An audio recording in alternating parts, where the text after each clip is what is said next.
যদি কেউ স্বামীর কথা না শুনে ওই ক্ষেত্রে স্বামীর করণীয় কি? যদি কোনো স্ত্রী স্বামীর কথা না শুনে তাহলে স্বামীর প্রথম করণীয় হলো স্ত্রীকে নসিহত করা, উপদেশ দেওয়া এবং যথাসম্ভব আন্তরিকতা ভালোবাসা দিয়ে তাকে আনুগত্যের মধ্যে আনার চেষ্টা করা যে তুমি আমার কথা শুনলে লাভ তোমার, আর আমার কথা না শুনলে, আমার অবাধ্য হলে, নাফরমানি করলে তোমারই লস। নবী করিম সাল্লাল্লাহু আলাইহি সাল্লাম বলেছেন 4 কাজ করলে মহিলারা 8 জান্নাতের যে কোনো জান্নাতে যেতে পারবে। তার 1 নম্বর কাজ হলো নামাজ পড়া ঠিক মতো, 2 নম্বর হলো রমজান রোজা রাখা, 3 নম্বর হলো স্বামীর কথা মেনে চলা, 4 নম্বর হলো লজ্জাস্থানের হেফাজত করা। এই যে স্বামীর কথা মেনে চলা, এটা তোমার জান্নাতে যাওয়ার পূর্ব শর্ত। অতএব তাকে নসিহত করতে হবে। আল্লাহ বলেছেন ফাইজুহুন্না, যদি তারা কথা না শুনে তাহলে তাদেরকে কি করবে? প্রথমে উপদেশ দেওয়া। এটাতে কাজ হয় নাই, উপদেশ দিয়া বহুত বুঝাইছেন, বহুত ভাবে চেষ্টা করছেন, কিন্তু হয় না। একটু ভালোবাসা দিলেন, একটু হাদিয়া তোফা দিলেন, একটু মহব্বত করলেন, কোনোভাবে বসে আনার চেষ্টা করলেন না, হয় না, তাহলে সেক্ষেত্রে ওয়াহজুরুন্না ফিল মাদাজি। নাম্বার 2, দ্বিতীয় কাজ হলো বিছানা পৃথক। রাগ করে আরেক রুমে যায় শুয়ে থাকেন, আরেক বাড়িতে যায় শুয়ে থাকেন, অভিমান করেন, দুঃখ কষ্ট বোঝানোর চেষ্টা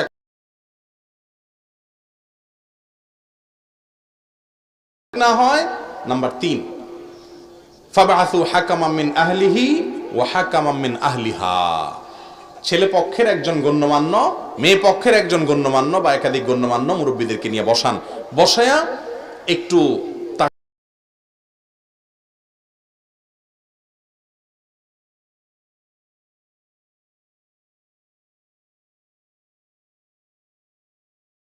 সাথে জীবন যাপন করতে পারেন।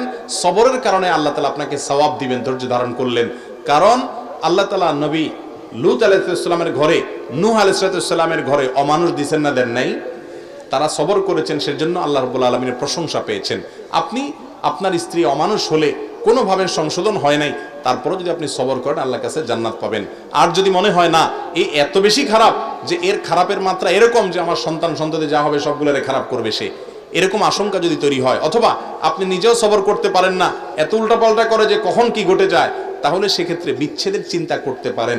বিচ্ছেদের চিন্তা করলে হুট করে বিসমিল্লাহ বলে তালাক মেরে দিলেন, সে কাজ হবে না।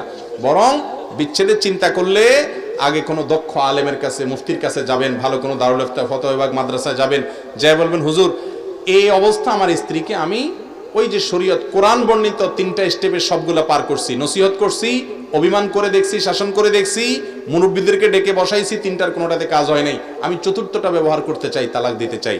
তখন হুজুর আপনাকে এমন সিস্টেমে তালাক দেওয়ার কথা বলবেন, সুন্নাত সম্মত তালাক, যে তালাক দেওয়ার পরে 20 বছর পরেও যদি আবার একত্র হতে চান সেই সুযোগ থাকবে ইনশাআল্লাহ।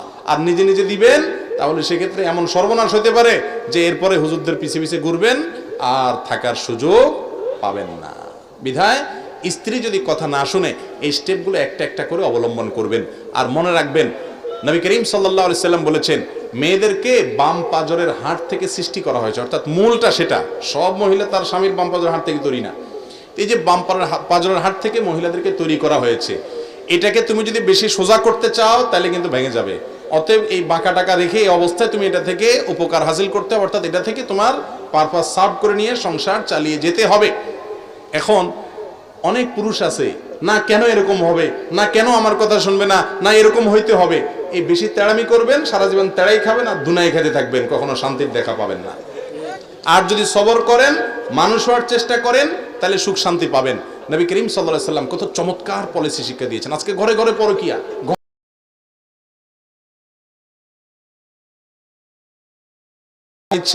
মহিলা অন্য ছেলের সাথে আকাম কুকাম করতেছে অথবা খারাপ সম্পর্কে জড়িত হচ্ছে, আর কিছু না হোক অন্তত দেখে চোখের জেনা করতেছে, তার স্বামীকে রেখে অন্যকে পেয়ে সুখ পাওয়ার অপচেষ্টায় সে লিপ্ত আছে। কেন এগুলো হয়েছে? এর মৌলিক 2টা কারণ। এক, নিজের ঘরে যে শান্তিটা আছে এটাতে সে শান্তি পাচ্ছে না। নবী করিম সাল্লাল্লাহু আলাইহি সাল্লাম এই রোগের ট্রিটমেন্ট করতে গিয়ে বলেছেন তোমরা যারা পুরুষরা অন্য নারীতে আসক্ত, যে সমস্ত নারীরা অন্য পুরুষে আসক্ত, আল্লাহ তোমাকে জীবন সঙ্গী সঙ্গিনী দিয়েছেন, তুমি বিবাহিত, এরপরও পরকীয়া লিপ্ত, অন্যের দিকে তুমি আসক্ত, তুমি একটা কথা মাথায় রাখো, তুমি অন্য নারীর প্রতি বা অন্য পুরুষের প্রতি যে আসক্ত, তোমার ঘরে আল্লাহ যে স্ত্রী দিয়েছেন, তোমার ঘরে যে পুরুষ আছে, তার কাছে আল্লাহ রাব্বুল আলামিন সে সমস্ত নেয়ামত দিয়ে রেখেছেন যেগুলো অন্যের মধ্যে আছে তুমি মনে করতেছো।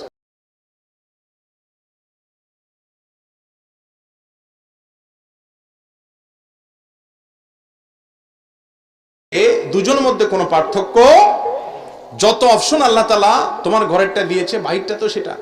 বিশেষ সুখ আল্লাহ তাআলা কোথাও ওইভাবে দেন নাই যেভাবে তোমাকে শয়তান বুঝায়। এই জন্য ওই যা পেয়েছো সেটা পেয়ে সন্তুষ্ট হওয়ার চেষ্টা করো। নাম্বার 2, পরকীয়া হয় কি কারণে? এর একটা বড় কারণ হলো, না আমার ঘরেরটা এই ত্রুটি আছে, অন্যের মধ্যে এই ত্রুটিটা নাই। এ দেখতে সুন্দর না, সে দেখতে সুন্দর, এ লম্বা না, সে লম্বা, এটা সেটা, এগুলো শয়তান বাইর করে দেয়। মানুষ রূপী কিছু ইবলিস আছে, তারাও বলে, মহিলার কাছে যায় ফুসলে বলে, ভাবি এটা কোনো কথা? এ অমানুষের সাথে আপনি জীবন কাটাতেছেন, আপনার মতো মেয়ে এত সুন্দর রূপে গুণে শিক্ষা পড়ালেখায় আপনার বাপের বাড়ির যে পরিচয় বংশ, মাশাআল্লাহ, আপনি এটা রাজপুত্র পাওয়ার কথা। আহারে, জীবনটা আপনার তেজপাতা হয়ে গেছে ভাবি। এরকম বলে কি বলে না? যে মানুষগুলা এটা এসে বলে আপনার কাছে, হো বোন, বুঝবেন যে শয়তানের রূপ ধরে আসছে, সাক্ষাৎ ইবলিস নামে আসছে। একইভাবে আপনি পুরুষ মানুষ, আপনাকে অনেক মেয়েরা বলবে যে ভাই, ভাবি যে আপনার সাথে আসলে মানায় না ভাই, বলে কি বলে না অনেক মানুষ? ওইটাও বুঝবেন যে ইবলিসের রূপ ধরে আসছে, মানুষের রূপ ধরে ইবলিস আসছে। কেন জানেন? কারণ নবী করিম সাল্লাল্লাহু আলাইহি ওয়াসাল্লাম বলেছেন, তোমার জীবন সঙ্গী, স্বামী হোক আর স্ত্রী হোক, তার যদি কিছু ত্রুটি দেখো, তুমি সাথে সাথে তুমি চিন্তা করবা তার ভালো গুণ কি আছে। আল্লাহ তাআলা এমন একজন মানুষ পৃথিবীতে সৃষ্টি করেন নাই যার মধ্যে কিচ্ছু ভালো নাই। একটা না একটা ভালো গুণ অবশ্যই, ইউনিকনেস আছে, ইউনিকনেস, তার মধ্যে একটা ভিন্ন গুণ আছে যেটা অন্যদের মধ্যে নাই। আপনার বউয়ের হয়তো রান্নাটা খুব ভালো, হয়তো সব রান্না ভালো না, মাশাআল্লাহ পায়েসটা মহিলা খুব ভালো করে করতে পারে, আর কিছু না পারে, মাশাআল্লাহ সে শারীরিকভাবে সেবাটা ভালো দিতে পারে, মাশাআল্লাহ অন্য কোনো গুণ না থাকলে কি হবে, তার রূপ গুণটা ভালো, রূপটা ভালো, অন্য কোনো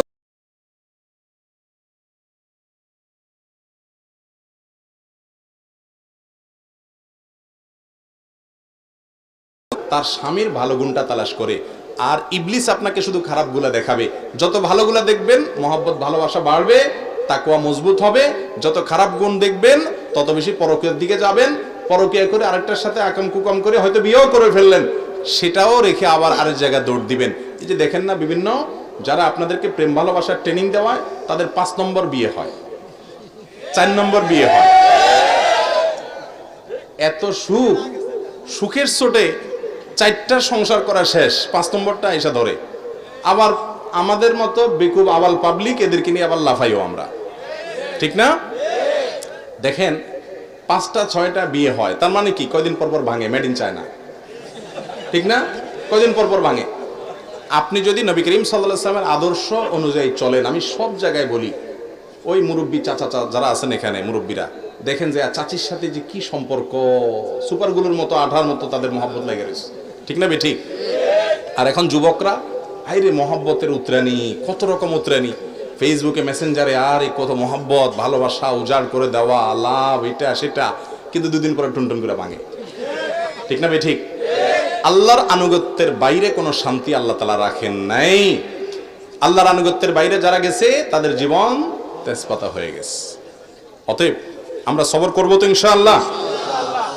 বউ যদি স্বামীর কথা না শুনে, স্টেপ বাই স্টেপ আগাবেন, একবারে ধরেই সিরিয়াস এবং সর্বশেষ অস্ত্র ব্যবহার করবেন না।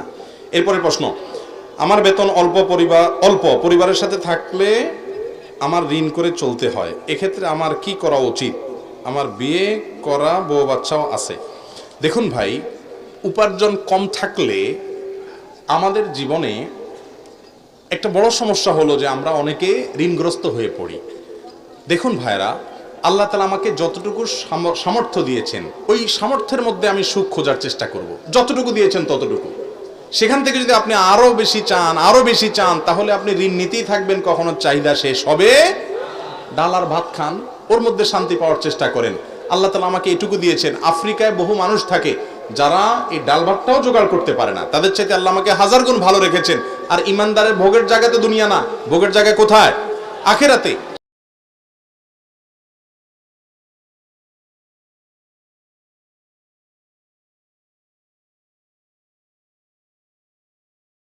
আপনি দেখছেন এই বছর আপনার এত টাকা যাকাত আসছে, একসাথে দিবেন না। আপনি চাচ্ছেন সব সময়, গরিব মানুষ আসে না, 2 মাস পরে 4 মাস পরে একজন গরিব পাইলাম, আত্মীয়স্বজনের ভিতরে অভাব পাইলাম, তাদেরকে দিলাম, সারা বছর ধরে দিব। এটা জায়েজ আছে কিনা? উত্তর হলো জায়েজ আছে।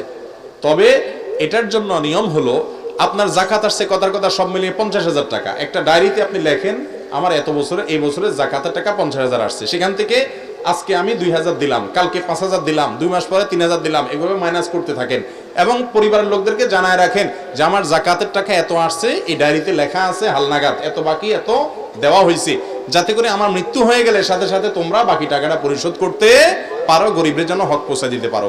এইরকম আলাদা করে ফেলা, হিসাব আলাদা করা এবং আপনার সবকিছু আলাদা করে সেটাকে ভেঙে ভেঙে দিলে জায়েজ হবে। বৃষ্টি বাড়ছে না, বেড়ে গেলে তখন আমরা শেষ করে দিতে হবে, আপনারা সিগন্যাল দিয়ে, যদি অসহনীয় পর্যায়ে চলে। হ্যাঁ, আরো কিছুক্ষণ চলতে পারি ইনশাআল্লাহ। জি ভাই, অনেক কষ্ট করে মাহফিলের আয়োজন করছেন, আবার কখন হবে না হবে, কোথায় পাবেন না পাবেন, আলহামদুলিল্লাহ। এখানে পানি পড়ে না ভাই? এখানে একটু পানি পড়লে না বেচারা সান্ত্বনা পাইতো, নাহলে বলবে হুজুর আপনি তো আরাম করে বসে রয়েছেন, আমাদেরকে শুধু ওয়াজ শোনাইলে হবে। আমিও ভিজতে রাজি আছি ভাই, কিন্তু আছে এখানে পানি পড়তেছে তো। যাক ভাই, তাহলে দুঃখে আপনারা একলা নাই, আমরাও আছি, সবাই মিলে জুলে ভাগে কষ্ট করি ভাই। একটু কষ্টের বিনিময়ে যদি আল্লাহর সন্তুষ্টি পাওয়া যায়, এটা কোনো লস নাই ইনশাআল্লাহ।